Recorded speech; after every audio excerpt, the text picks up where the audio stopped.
obviously, but you're coming off the last Olympics where Rupp got third and Jared Ward got sixth. So Yeah, I I know. don't think You know, it's. it's a good I it's don't. a I don't good think point. they're. Okay.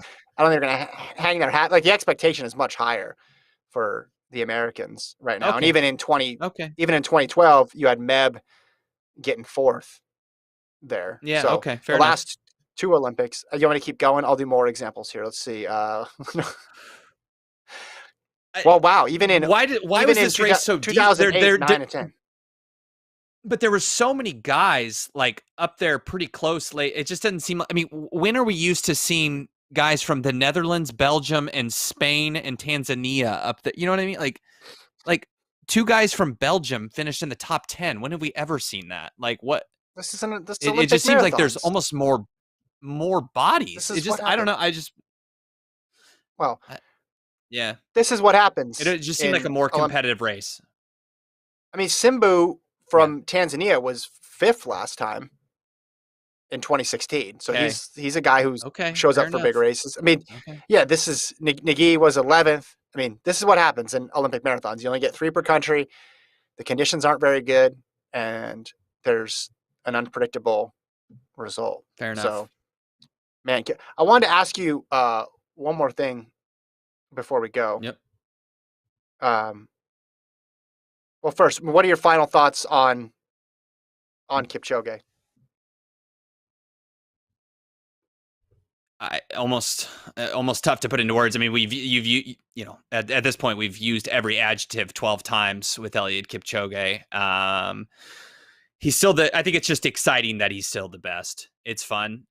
It's one of those things, you know, sometimes in other events, I feel like when Farah was retiring, it was like, okay, it's cool. We're going to see somebody else come out on top with Kipchoge, and it's time for a change, you know.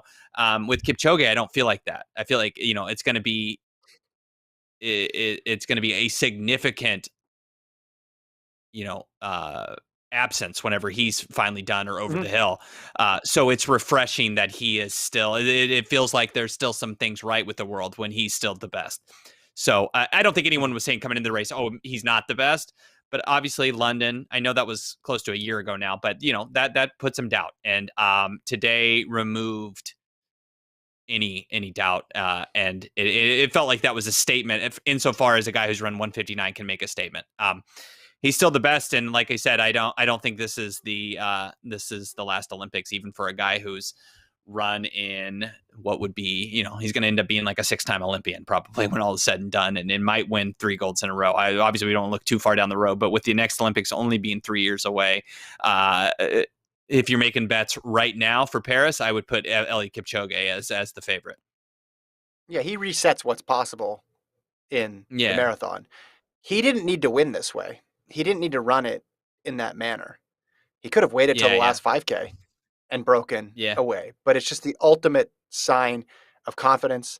It's the ultimate sign of trust in your training and knowledge of your abilities that you go out there on a day when there's a lot of variables in a race where the variables are baked in. It's part of the equation in the marathon that there is going to be things that you can't plan for. And somehow he manages to get through all of it and save for 2 times in his entire marathon career, which goes back to 2013, he figures it out.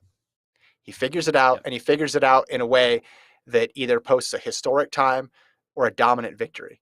You could pretty much swap this thing with 2016, Lincoln, the level of dominance that he showed in this race. And Yeah. this is a guy I who's thought we this think is one in the was back even more so. better, right? Yeah. Yeah, but Yeah. It was my even point better. being, this is a guy who's supposed to be on the tail end of his career, and he looks just as good as he did in 2016. Again, I think we need to start having that conversation about where he fits on the greatest athletes of all time, even though it's an impossible question to answer. But let's throw a marathoner into that debate. You know, you got a bunch of other Yeah. sports represented. Let's put Eliud Kipchoge into the conversation. Let's put his resume up with other athletes to see how he measures up in terms of the greatest athlete of all time. And guess what? It's not over yet either. Not over yet. He's had I Not don't know if over. he's Not what he over in the plans on least. doing the rest of 2022, but you know, every year he's got 2 opportunities minimum to showcase his abilities, and he's been almost perfect over this span of 8 years, unlike any athlete in this event that we've ever seen, and he's done it at an era that it's just shown impossible depth in the marathon. And so to be able to master the distance and to be able to stay that much far in front of your competitors in an event that makes both of those tasks so difficult is the ultimate sign of just how truly great Kipchoge is.